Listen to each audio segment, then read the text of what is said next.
자, 그래도 음모론 하면 전 세계에서 가장 유명한 대통령이었고 또 가장 미스테리한 죽음을 맞이한 이 존 F 케네디가 아닐까 하는 생각이 듭니다. 최근 미국에서요, 이 존 F 케네디 관련 기밀 문서가 공개돼서 화제였습니다. 케네디는 1963년도에 도로 한복판에서 총을 맞고 암살됐어요. 달라스 지역에서 유세를 갔다가 사실은 이제 오픈카를 타고 가는 도중에, 그것도 달리는 도중에 이제 총을 맞았는데, 케네디가 왜 암살당했느냐? 이것은 미국을 벗어난 전 세계인들의 가장 궁금한 미스터리이기도 합니다. 60년이 지난 지금까지도 뚜렷하게 이 사람이 범인이다, 이런 배우가 있다라는 것이 밝혀지지 않고 있기 때문에 수많은 음모론들이 등장을 하고 있는데요. 그런데 이번에 무려 6만여 페이지에 달하는 기밀 문서가 공개가 된 겁니다. 바로 이 문서입니다. 이 문서인데 이 안에 그 일부를 저희가 가져왔어요. 빽빽한 이렇게 문서들이 이 안에 들어 있습니다. 미스터리에 쌓여있던 케네디 암살 사건의 어떤 실체에 좀 다가갈 수 있는 그런 단서가 아니었을까 하는 또 생각을 해보게 됩니다. 네, 오늘 이만갑에서 소개해드릴 국가 지도자들의 암살 사건, 이걸 김정은이 모르겠습니까? 예, 그 암살에 대해서 알고 있고 또 얼마나 불안하겠습니까? 그렇죠. 자, 그래서 오늘 이만갑에서 이 암살에 관련된 이야기, 또 왜 평행이론이라고 저희가 얘기를 하는지 한번 파헤쳐 보도록 하겠습니다. 먼저 1963년 11월 22일 케네디 대통령 마지막 생일 그날로 돌아가 봅니다. And so, my fellow Americans, ask not what your country can do for you, ask what you can do for your country.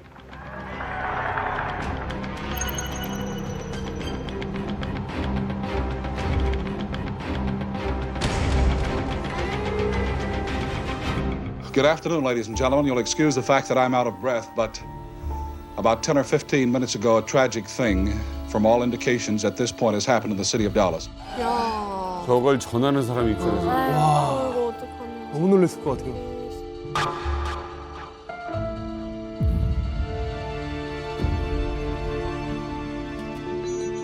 재선 출마를 앞두고 있었네요. 야. 근데 차가 오픈이 돼 있는 차입니다. 열려 있어요, 위가. 그것도 가장 미국에서 보수적이라고 하는 달라스 유세였는데. 또 시민들과 함께 하겠다 이런 생각이었나 본데.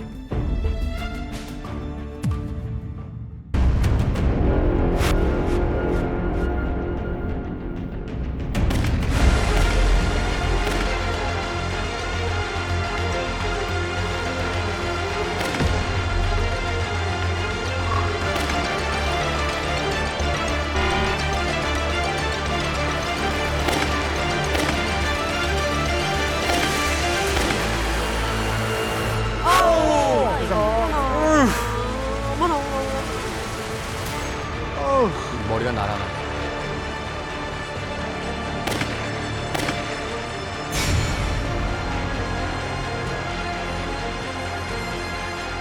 야, 이건 정말 끔찍한 일이 벌어진 겁니다.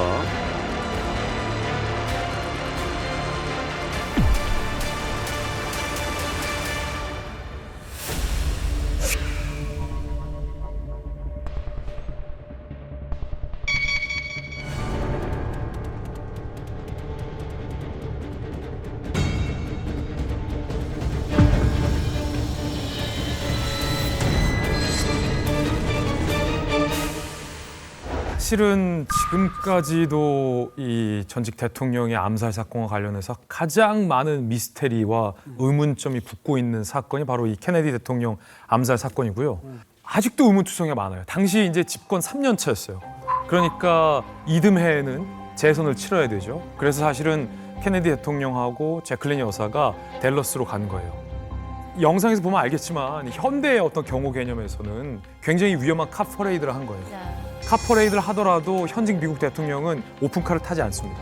그런데 당시에도 사실은 케네디 대통령을 경호하던 경호원들이 뜯어 말렸어요.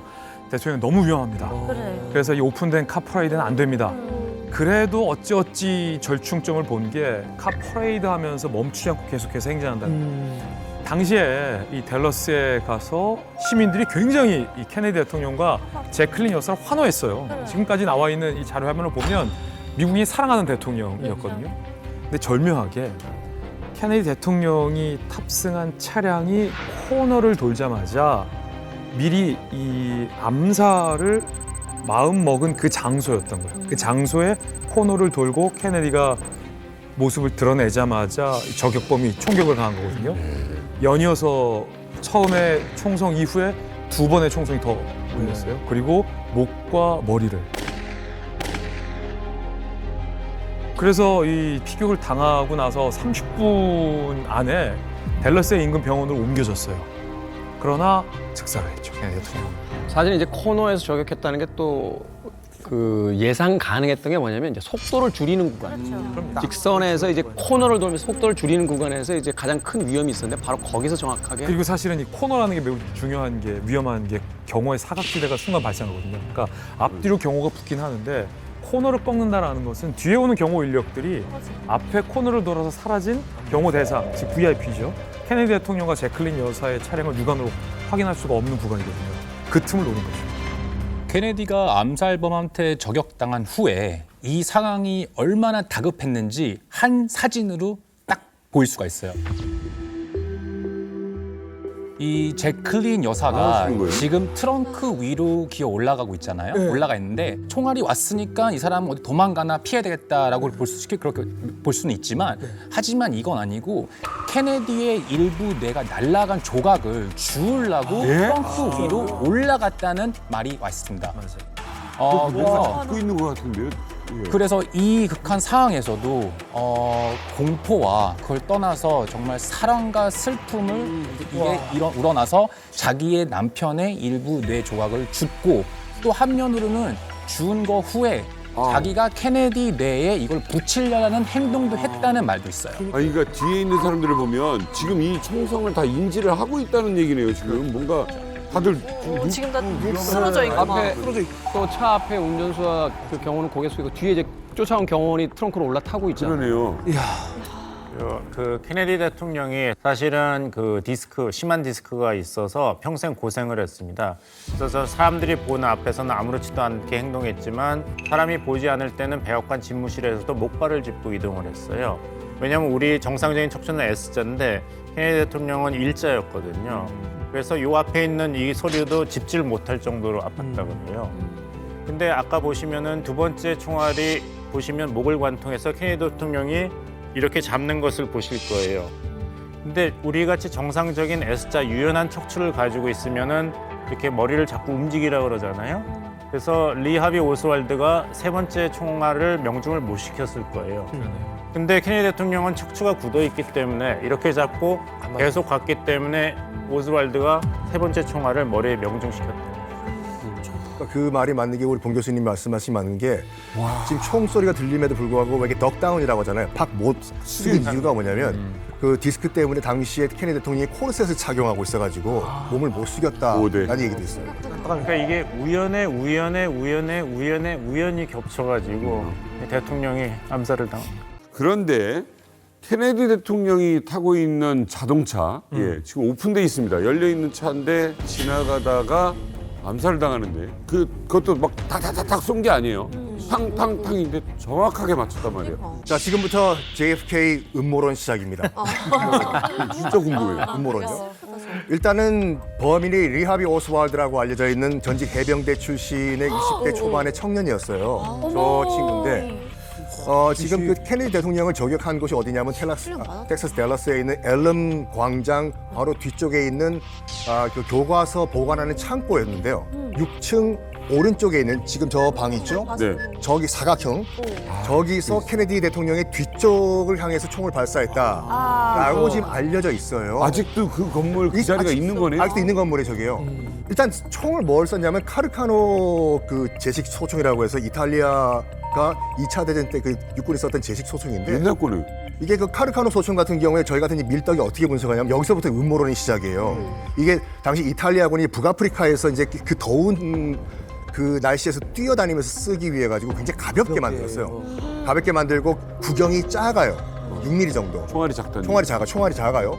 그래가지고 정확도는 모르겠지만 멀리서 쐈을 경우에는 이게 임팩트가 적거든요. 그래서 멀리서 쐈을 경우에는 저격이 잘 안 돼요. 그래서 과연 진짜 저격범이 맞으면은 스나이퍼들이 쓰는 총을 쐈겠지 이거 안 썼을 것이다. 첫 번째거든요. 그리고 탕 총소리 난다고 해서 저기 범인이다 못 봐요 이거를요. 근데 총소리가 나자마자 달라스 경찰은 이미 리하비 오스왈드의 몽타주를 뿌리기 시작했어요. 어떻게? 모르죠. 가능해? 아니 이게 말이 돼요? 뿌렸어요. 그 리하비 오스왈드는 이 건물을 빠져나가서 자기 집에 가요. 가서 자기 집에 있는 권총을 가지고 길거리를 이제 방황을 해요. 그때 경찰이 딱 본 거죠. 경찰이 딱 보니까 리하비 오스왈드잖아요. 웨이 잠깐만 너 리하비 오스왈드지. 한 그 경찰을 저격을 하고 리하비 오스왈드가 옆에 있는 동네 극장에 숨어요. 근데 그 경찰은 극장에 숨어 있다는 걸 또 알았어. 어떻게 알아? 모르죠. 그래서 그 극장에 혼자 숨어 있던 리하비 오스왈드를 경찰이 가가지고 체포를 합니다. 이게 총을 쏜 이후에 극장에서 잡혔을 때까지가 딱 80분이에요. 한 시간 반. 몽타주도 이미 만들어져 있고. 어떻게? 이거를 어떻게 만들어요? 어떻게 달라스 경찰이 몽타주를 만들고 리하비 오스왈드가 저기서 쐈다는 거 알고 80분 내에 극장에 숨어 있는 리하비 오스왈드를 검거했을까가 아직까지 미스터리예요. 이상한 게 한두 개가 아닌데 아니 오스왈드는 왜 대체 케네디를 암살한 거예요? 자 일단 검거가 돼요. 경찰서에 끌려갑니다. 잡혀갔는데 경찰서에서도 얘기해요. 내가 한 일이 아니다. 자 근데 그 댈러스 경찰은 어떻게 그 판단했냐면 지금 경찰서 유치장에 있었거든요. 리하비 오스왈드가. 여긴 위험하다. 그래서 보안 시설이 더 강화돼 있는 교도소로 옮기자라고 해서 JFK가 암살된 이틀 후에 이송을 해요. 그게 이제 TV 생중계가 됐던 상황이거든요. 단지 그 당시 기자들과 경찰들만 경찰서 안에 있었어요. 그때 어떤 사람이 갑자기 튀어나와서 생방송 중에 오스왈드를 바로 저격을 합니다.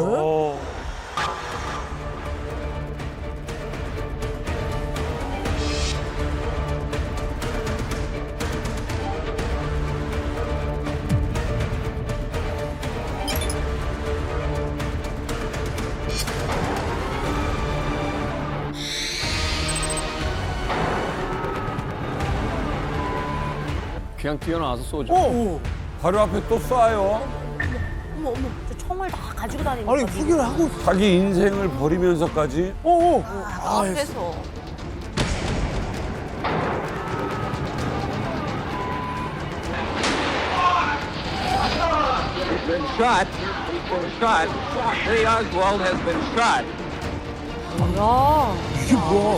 이거를 미국 사람 전부가 생방송으로 본 거예요.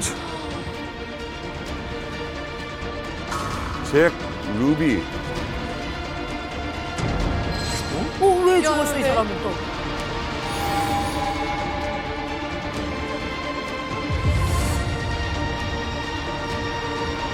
이거 이상하잖아. 차가 자 여기서 너무 많이 이상하다. 유치장 갔어. 유치장. 그냥 그것도 몽타주가 나왔어. 극장에 숨었어. 가서 잡아와.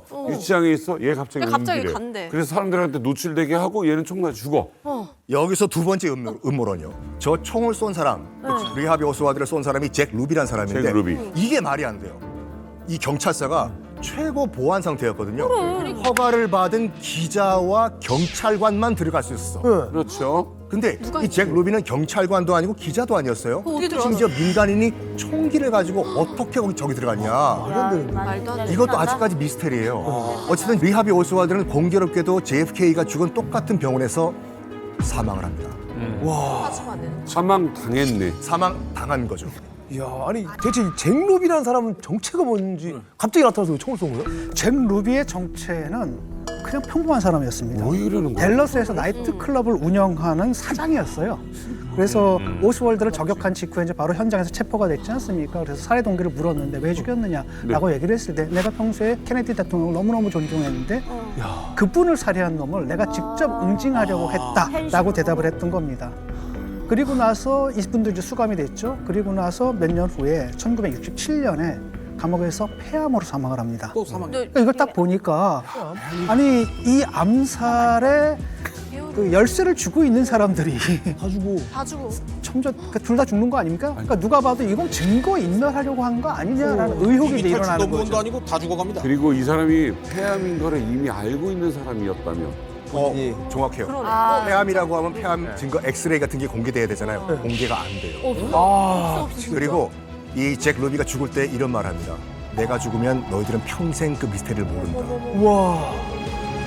이런 이야기가 있죠. 우연이 계속되면 필연이다.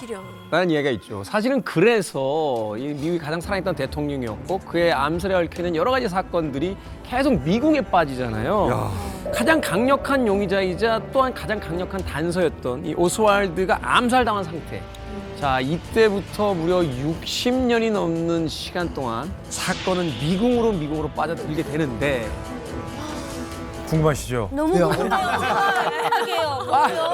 아니 그러니까 무슨 자꾸 돌아가면서 궁금하시죠만 서로. 그래서 당시 미국에서 전격적으로 존 F 케네디 암살 사건의 음모를 파헤치기 위해서 암살 조사위원회가 꾸려졌어요. 그래서 모든 정보기관의 정보 문건과 수사기관의 수사 역량을 이 위원회가 다 동원할 수 있게 하는 특별조사위원회가 케네디 대통령이 암살된 지 7일 만에 신속하게 꾸려졌어요. 그래서 10개월 동안 왜 이 오스왈드가 존 F 케네디 대통령을 암살했는지에 대해서 아주 샅샅이 조사를 하기 시작합니다.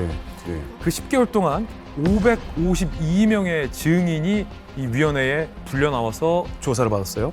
그리고 CIA, FBI 등 10개 미국의 어떤 정보기관들의 보고서도 위원회가 모두 다 면밀히 검토를 했습니다. 그래서 10개월 이후에 조사 결과를 냈습니다.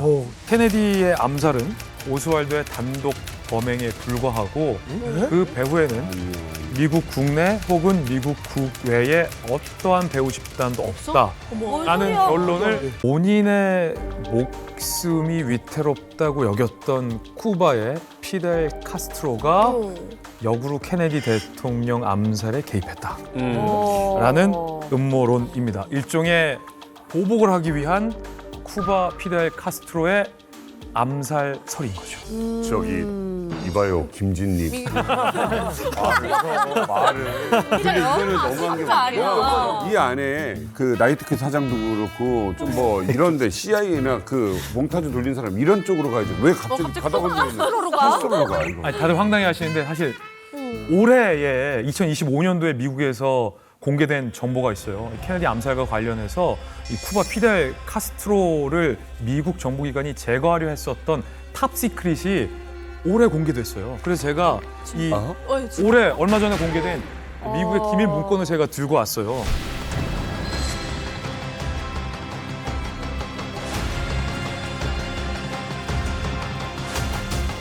국내 예능 프로에서 이번에 공개된 탑시크릿 문건 이렇게 상세하게 분석해드리는 건 저 이만갑이 오늘 최초입니다. 자, 일단 이 제목 윌리엄 하비는 사람 이름입니다. 누구냐면 1960년대 당시의 CIA 요원이에요. 요원의 이름 하비 요원과 관련된 탑시크릿이에요. 이번에 공개된 문건의 주된 내용이 뭐냐면 당시 1960년, 61년에 미국은 마피아 조직원의 도움을 받아서 피델 카스트로의 암살을 시도했다는 충격적인 내용이에요. 자, 그리고 나서 그 다음 장에 보면 하비 요원이 로젤리라는 인물에게 이 알약을 플로리다에서 전달한다고 되어 있습니다. 여기서의 이 로젤리가 마피아 조직원 이름입니다. 그래요? 예. 그리고 이 마피아 조직원이 로젤리 was to give the pills to Varona 라는 바로나라는 인물이 또 등장하죠. 이 로젤리 마피아 조직원이 바로나라는 인물한테 CIA로부터 전달받은 알약을 주었다라고 돼 있어요. 자, 그럼 바로나가 누구냐 여기 나옵니다. 카스트로가 쿠바에서 즐겨가던 식당에 접근이 가능한 인물이 바로나다. 실제로 미국은 이러한 암살 시도를 포함해서 피델 카스트로를 제거하기 위해서 600번의 암살 시도를 한 걸로 600번의 암살 시도를 한 걸로 600번이요? 어머, 근데 살아 있는 것도 신기하다. 어떻게 안 죽어? 분석되고 있습니다. 피델 카스트로가 600번 너무했다. 600번이면은 600번 정도의 위협을 받았다면 저 같은 경우도 가만히 있지는 않을 것 안 같은데. 가만히 있지. 아니 케네디한테 복수할 이유는 너무 충분할 것 같거든요. 약간 그 카스트로와 그 JFK는 정말 원수였어요. 왜 그러냐면 그 카스트로가 이제 공산혁명을 1959년에 이제 실시한 이후에 그 이탈리아계 미국인 마피아들이 소유하고 있던 호텔, 카지노, 리조트를 싹 다 카스트로가 이제 국영화를 시켜버렸거든요. 어쨌든 이탈리아계지만 미국인이잖아요. 미국인들의 재산을 카스트로가 압류한 거잖아요, 지금요. 그래서 쟤 어떻게 해코지하자 해서 뭐 시가에 독극물을 설치한다든지 바른다든지 폭탄을 설치한다든지 하다가 또 다른 시도를 합니다. 여기에 제가 또 CIA가 이번에 공개한 극비 문서를 갖고 왔어요. 또 카스트로 죽이는 국비. 뭐예요, 내용은? 일단은 secret sensitive, 민감한 문서고 eyes only, 복사하지 말고 눈으로만 보고 잊어버려라 이거거든요. 이 내용을 보면은 1962년도잖아요. 1962년도에 한 상선이 쿠바를 출발해가지고 소비에트 유니언, 구소련의 오데사 항구로 가고 있는 가운데 카리브해에 있는 한 항구에 강제로 정박을 했다. 고장이 나서. 거기 뭐가 있었냐면 무려 8만 포대의 가공되지 않은 설탕이 있었거든요. 이 설탕에 8만 포대 가운데서 800포대의 독극물을 바르는데 성공을 했다. 왜 그러냐면 1523년부터 스페인이 쿠바를 식민지로 삼은 이유가 뭐냐? 여기가 사탕수수가 정말 많이 자라요. 맞아요. 그래서 쿠바 같은 경우에는 뭐 산업부 무슨 뭐 이 외교부도 있지만 설탕 산업부도 있었거든요. 그래서 딱 미국 CIA와 케네디 정부가 봤을 땐 지금 저기 쿠바가 소련으로 수출하려고 하는 저 비가공 설탕에 독극물만 설치해가지고 발라가지고 피해를 입히면은 쿠바 망한다라고 본 거예요. 본인이 카스트로라고 하면은 케네디가 이뻐요, 안 이뻐요? 되게 미울 것 같습니다. 아니, 유일한 돈 버는 길인데 그걸 망치겠다. 쟤 암살하자. 그러면 이 얘기가 나올 수도 있다니까요. 미국이 이토록 피델 카스트로를 제거하려던 그 이유가 뭔가 하는 것입니다. 그러니까 1959년 1월 1일에 이제 피델 카스트로를 중심으로 한 그 쿠바 혁명군이 혁명을 승리해가지고 독재 정권이었던 바티스타 독재 정권을 무너뜨리고 이제 입성을 합니다, 하바나로. 그때 당시 공산주의를 지향한 피델 카스트로가 이제 소련하고 관계를 아주 밀착해 하면서 쿠바 내에 있던 그런 뭐 사탕수수 산업 그리고 카지노 뭐 관광 산업을 비롯해서 모든 산업을 다 100% 국유화시킵니다. 그러다 보니 쿠바 내에 있던 미국의 이권이 100% 다 강탈당하지 않았습니까? 그리고 또 다음 이유는 쿠바가 미국과 아주 지리적으로 매우 가까이에 있습니다. 미국의 그 플로리다 주 있지 않습니까? 바로 밑에 있거든요. 160km밖에 안 돼요. 예, 그러니까 바로 밑에 있기 때문에 여기서 공산 국가가 출현했다는 것은 미국에게서 굉장히 큰 스트레스거든요. 그러니까 이 국가가 공산 국가이기 때문에 미국을 반대하는 전초 기지로 이제 이용될 수도 있습니다. 그러다 보니 이제 소련으로 향하는 그런 쿠바 화물에 이제 독극물을 CIA가 묘물로써 이제 쿠바와 소련과의 그 관계를 악화시키기 위한 데 기본 목적을 두었다라고 볼 수 있고, 이렇게 되는 경우에는 이제 사회주의 진영에서 쿠바가 완전히 왜소화되지 않습니까? 그렇죠. 그리고 피델이 뭐 한마디로 말해서 왕따를 당하거든요. 바로 이 점을 미국이 노렸던 겁니다. 아니 이야기를 좀 들어보니까 이 카스트로가 케네디를 암살할 정말 동기는 충분해 보이거든요. 그렇죠. 이쯤 되면은 이제 암살 배후에 쿠바가 있는 게 아닌가라는 생각이 좀 들었거든요. 합리적이네요. 그렇게 생각 안 합니다. 그래요? 예. 아니 그 미워하고 싸운다 그래서 뭐 죽이는 것까지는 다른 차원의 문제죠.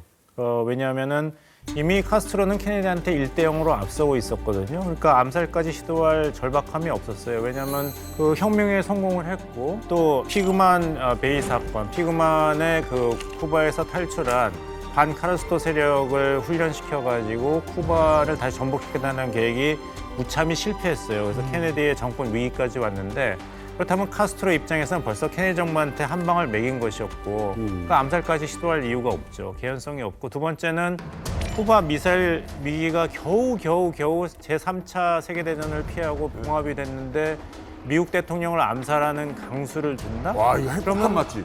그러면 핵전쟁을 위기가 올 텐데 그거를 과연 소련이라든지 쿠바 우방국에서 그걸 놔두겠는가?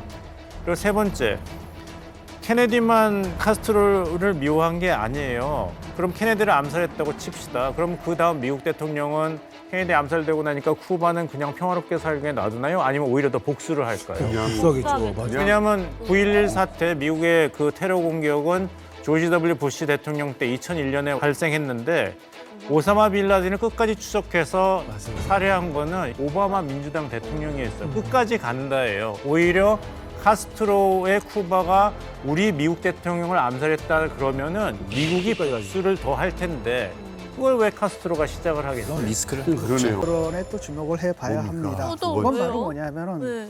케네디를 암살한 것은 소련의 KGB였다라는 음모론이 있습니다. 소련이 등장했어. 이른바 이제 소련 배후설입니다. 이 음모론 역시 당시에 크게 이제 유행을 했는데요. 왜냐하면은 오스월드가 그 일이 있기 전에 소련의 정부 요원과 접촉했던 사실이 이제 드러난 거예요. 그래서 케네디 암살 2달 전이죠. 그러니까 1964년 9월에 멕시코 주재 구소련 대사관에 전화를 걸었대요, 오스월드가. 그래가지고 그때 이제 KGB 요원 발레리 블라지미로비치 코스티코프라는 사람이 있었는데 그 영상인데 한 번만 더 해주시면 안 돼요? 발레리 블라지미로비치 코스티코프. 저 아무거나 된 거예요? 진짜 아 진짜예요. 그걸 어떻게 다 읽지? 러시아로 하면 개인기다, 코스티코프 이렇게 되는데 오케이. 근데 이 사람이 그 당시에 이제 러시아어로 오스월드가 그때 말에 따르면 끔찍한 러시아어로 통화를 했어요. 근데 오스월드가 왜 러시아어로 할 수 있었느냐? 어린 시절부터 막시즘에 심취돼 있었대요. 그러니까 청소년 시절부터 막스, 공산주의 문헌 이런 것들을 많이 읽었고 그 다음에 해병대 복무를 한 다음에 소련으로 망명을 가요. 망명을 가지고 망명 신청이 받아들여가지고 소련에서 시민권을 얻어가지고 거기서 현지에서 여성과 또 결혼을 해가지고 애까지 낳고 또 삽니다. 진짜예요? 아니면 음모론이라고? 아 진짜요? 나왔죠. 애기도 있어요. 나왔죠. 애기도 있어요. 애기까지 있고 그 다음에 그렇게 살다가 또 얼마 있다가 또 미국으로 돌아와서 시민권을 회복해요. 어쨌든 간에 공교롭게도 암살 사건이 있기 2달 전에 아니 멕시코 주재 소련 영사 그것도 KGB 요원하고 접촉을 했고 뭔가 냄새나는 게 아니야? 이래가지고 이제 또 새로운 음모론이 등장한 거죠. 아, 이거 아니야? 이게 제일 유력한데요 지금. 지금까지 나온 것 중에 이게 제일 유력해요. 현재까지 이제 다른 거 다 필요 없고 요게 지금 제일 유력한 거 같아요. 저도 그래요. 저도. 이거 같아. 명예 후반 일단 날라갔어요. 후반이 명예를 위해서 명분이 제일 있는 것 같아요. 그리고 가족을 러시아에 굳이 그 당시에 러시아에 굳이 망명하고 그래서 결혼도 하고 여인과 애도 결혼하고 낳고. 애도 낳고 이렇게 산다? 이거죠. 아까 이 두 분이 제가 그 쿠바 얘기했을 때 둘이서 모르는 얘기 하냐면 쿠바가 가장 가능성이 높다. 근데 제가 조금 의심스러운 건 뭐냐면 이때 당시가 아까처럼 냉전 시기가 최절정에 다다랐을 때입니다. 그리고 또 미국 내에서는 공산주의를 굉장히 탄압하던 때거든요. 네. 그렇지. 그럼에도 불구하고 이 사람이 소련에서 망명했다가 다시 와서 시민권을 획득했다. 이런 사람을 감시도 안 하고 CIA가 그냥 내쳐졌다. 이거는 말도 안 되는 그래 맞아. 소련의 스파이네. 왜 그냥 놔뒀어? 근데 만약에 KGB가 배후에 있다면은 이 오스왈드가 이렇게 소위 허접하게 일부러 그런 거지 일부러. 일부러요. 그럼 야구는 작전이야. 아니 오죽하면은 KGB 요원한테 전화를 해서 나 망명을 좀 도와달라고 이렇게까지 했겠어요? 미국 대통령 암살인데 냉전의 절정인 상태고 이렇게까지 다 KGB의 지문이 드러나게 오스왈드를 보호를 안 했다는 게 합리적인 추론을 했을 때는 앞뒤가 맞질 않죠. 소련으로부터 암살을 지시받은 사람이 망명을 언급한다? 그 정도로 계획이 없었단 말이에요. 잠깐만요. 지금 무슨 말씀하시는 거예요? 나는 이해가 말이 어려워요. 되는 것 같은데 왜요? 말씀하신 게 다시 한번 얘기해 주세요. 그러니까 KGB가 네, 오스왈드란 미국 사람을 중간에 넣어서 미국 대통령 JFK를 암살한다면은 네. 계획이 더 치밀했어야 된다는 거죠. 암살을 성공한 다음에 소련으로 망명할 수 있는 루트까지도 확실히 제공을 했어야 되는 건데. KGB는 그렇잖아. 오스왈드가 문제가 아니라 잭 루비는 이미 준비돼 있습니다. 그렇지. 그렇지. 바로 제거하는 거. 우리가 준비돼 있고 경찰서장도 우리 편이에요. 왜 오픈한 거야? 거기 경찰서 안 미국 편이 몇 명 없네요. 다 KGB 아니 편. 그리고 KGB가 오스왈드 사용해서 죽였잖아요. 그럼 끝이에요. 그럼 왜 거기 개입해? 그다음에 당시 에이 거기에 다 치밀한 거야. 작전이야. 트럼프 대통령 덕분에 2025년에 이번에 공개된 문서에서 오스왈드가 아닐 거라는 증거가 추가가 됐어요. 제가 그냥 얘기하는 것이 아니라 이게 1991년도 KGB 관계자인 바체슬라프 니코노프 소련 외무장관 손자가 개인적인 친분이 있던 미국 교수의 요청을 받아서 보내준 자료가 공개가 됐어요. 네. 거기에 따르면은 오스왈드가 KGB 요원인지 판단하기 위해서 니코노프가 직접 KGB 파일 2건을 다 5권 분량을 검토를 했는데 오스왈드랑 KGB는 이것도 안 믿을 거 아니에요. 그래야지 그 리스트에다 왜 올려놔요? 야 정말. 한 번도 KGB의 통제를 받는 요원이 아니었다는 문구가 여기 있어요. 그 다음에 또 나온 거는 오스왈드가 소련에서 사격 훈련을 시도했는데 사격을 잘 못했대요. 그러면은 명중을 못했어요. 그 또한 연막. 그 또한 그리고 이걸 보면서 제가 반성한 게 뭐냐면 세상에 정말 비밀이 없구나 한 게 오스왈드 참 안 됐다는 내용이 있어요. 뭐냐면은 와이프한테 인세산틀리 쉼없이 구박을 받는 불행한 삶을 살았다고 돼 있거든요. 부부 관계도 공개가 됐어요. 잘해야겠어요. 그것도 한 관계 좋았을 아니, 그럼 소련이 또 주범이 아니다. 오스왈드도 뭐 애매하다. 지금 잭 말고는 지금 애매해 이게. 자 그러면 누구냐? 도대체 세계 최강의 미국 대통령을 암살할 수 있는 그런 조직은 뭐냐? 자, 드디어 음모론의 결정판. CIA와 마피아를 제가 연결시켜드리겠습니다. 이게 궁금합니다. 내부. 왜냐면 아까 문파지가 왜 빨리 등장하느냐? 그 왜 극장으로 그렇게 해줬느냐? 내부에서. 왜 그 나이트클럽 사장이 오느냐? 그 존 F 케네디는 아일랜드계 미국인이었습니다. 그러니까 미국에서는 약간 왕따였어요. 그러니까 아버지가 조셉 케네디였는데 아일랜드에서 건너온 거의 이제 거지 출신이다 보니까 야망이 있었어요. 그러니까 내 세대까지 모르겠지만 내 자식만큼은 반드시 성공시키겠다. 그 조셉 케네디에게는 4명의 아들이 있었거든요. 그중에 둘째가 JFK예요. 이 4명의 아들만큼은 반드시 다 하버드 보내겠다. 그래서 4명을 다 하버드 보내버려요. 그것도 대단하다. 아니 그것도 이상하면 어떻게? 보내겠다고 가는 게 너무 네, 조셉 케네디는 그거 가지고 성의 안 썼어요. 아들을 싹 다 하버드에 보냈음에도 불구하고 그 중에 한 명은 내가 백악관 보내겠다. 그게 어떻게 되지? 그래서 딱 보니까 둘째가 똘똘해요. 네. 둘째가 존 F 케네디였어요. 조셉 케네디는 아일랜드계 마피아와 굉장히 커넥션이 많았거든요. 마피아에게 이런 말합니다. 마침 그때가 우리 지금 얘기하고 있는 쿠바가 공산혁명 됐을 때예요. 그래요? 이탈리아 마피아들이 운영하던 카지노, 호텔, 리조트가 카스트로에게 넘어간 상태예요. 아하. 그래서 아버지 조셉 케네디가 샘 지안카나라고 하는 이 시카고의 마피아 두목을 찾아갑니다. 이봐, 샘 지안카나. 너 지금 카스트로에게 호텔, 카지노, 리조트 다 뺐겠지? 그렇다 한다. 이탈리아식 호갱이가 그렇다. 네, 그러면 내 아들을 이번에 대통령으로 만들려고 하는데 마피아가 좀 손을 좀 써달라. 내 아들만 대통령으로 만들어주면 너희들이 뺏긴 카지노, 호텔, 리조트 우리 아들 통해서 다 찾게 해주겠다. 어떻게? 아빠가 또 그래서 마피아 딜이다. 된 거예요. 그래가지고 실제예요. 그래서 이거는 음모론일 수도 있겠지만 그 마피아를 통해 가지고 특히 일리노이주, 시카고가 있던 일리노이주에서 부정선거, 이런 편법 선거를 통해 가지고 존 F 케네디가 당선이 돼요. 네. 마피아 입장에서 봤을 땐 이젠 우린 쿠바에 있는 호텔, 열렸다. 카지노 다 찾는 나가 됐잖아요. 아니 부정선거 때문에 케네디가 당선이 됐다고요? 돼요. 결국 커넥션이 그러니까 설이에요, 설. 설이에요, 설. 마피아의 도움으로 당선이 됐다. 설서서 썰이다. 설이다. 자, 이제는 이탈리아 마피아가 그럼 약속 지켜라. 될 거 아니에요? 존 F 케네디가 싹 입을 닦아버려요. 내 성품이. 나는 정말 올바르고 정말 멋진 대통령이 돼야 되는데 내가 이탈리아 마피아와 커넥션이 있다는 건 난 잊을 수가 없다 해요. 말이 안 돼. 그러면서 자기 동생을 법무장관으로 앉혀버려요. 로버트 케네디를요. 네. 그래서 로버트 케네디가 법무장관이 되자마자 형은 대통령, 동생은 법무장관이요. 뭐 할게요? 세다. 법을 바꿔요. 아니요. 마피아. 범죄와의 전쟁을 실시. 그렇지, 마피아 척결해야지. 싫어요. 범죄와의 전쟁을 하면서 마피아를 소탕을 해버려요. 그럴 수 있지. 여기에 마피아가 격분을 합니다. 여기에 또 어떤 변수가 등장하냐면 CIA가 등장하는데 CIA 당시 국장이 앨런 덜레스라고 해가지고 굉장히 보수적의 보수 국장이었어요. 카스트로가 쿠바를 점령하자마자 CIA 앨런 덜레스가 뭐라고 하냐면 우리가 군사력을 동원해가지고 쿠바를 침공하자 해요. 케네디가 절대 그건 안 된다. 막아요. 난 평화를 사랑하는 대통령이기 때문에. 앨런 덜레스가 이런 말합니다. 지금 쿠바를 침공하는 계획은 당신이 아니라 당신 전임 대통령인 아이젠하워가 승인한 거기 때문에 우린 강행하겠다. 케네디는 절대 안 된다. 그럼 지금 해요. 대통령이. 그래서 앨런 덜레스의 CIA가 쿠바에서 탈출한 쿠바 난민들을 동원해가지고 쿠바를 어설프게 침공한 것이 바로 피그만 사건. 이제 풀렸다. 여기에 이렇게 CIA 앨런 덜레스는 뭘 예상을 했냐면 네. 미 공군이 와가지고 폭격을 해줄 거라고 판단한 거예요. 쳐들어가면. 근데 JFK가 미 공군 출격 금지를 내린 거예요. 그래서 공군이 출격을 안 해가지고 이 작전은 진짜 대패가 돼버려요. 네네네. 그래서 케네디가 열받아서 무슨 얘기했냐면 실제로 한 말이에요. CIA를 수천 조각으로 다 찢어버리겠다. Tear into thousands of pieces. 그리고 지금까지 갖고 있었던 CIA의 군 운영권을 해체시켜버리고 조직을 축소시켜버려요.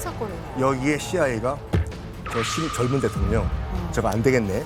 근데 마침 보니까 시카고 마피아가 움직이네. 와, 이거 너희들이 너무... 총대 메고 우리가 못 본 척 해주겠다. 그러네. 그래서 어떻게 보면 마피아와 CIA의 합동작전이요? 합동작전설이 여기서 나옵니다. 이거 어때 지금 현재까지? 현재까지 왜냐면 다른 나라들은 핵전쟁이 날 수 있는데 이 내부 안에서는 핵전쟁이 안 나거든요. 그렇죠. 그래서 이게 충분히 이거를 할 수 있는가 이게 좀 가능성이 근데 이게 좀 가능성이 근데 이게 좀 역자면 한 가지만 짚고 넘어가요. 김태훈 씨는 그러면 어떤 음모론이 지금 이 중에 제일 그렇죠. 오. 저도 개인적으로는 마피아 쪽으로 갑니다. 쟁국이 쪽으로. 헌터리는 아무것도 안 믿는 거예요 이 중에서? 음모론은 그냥 음모론으로 읽으면 CIA 돼요. 편 드신다. 편이 아니에요.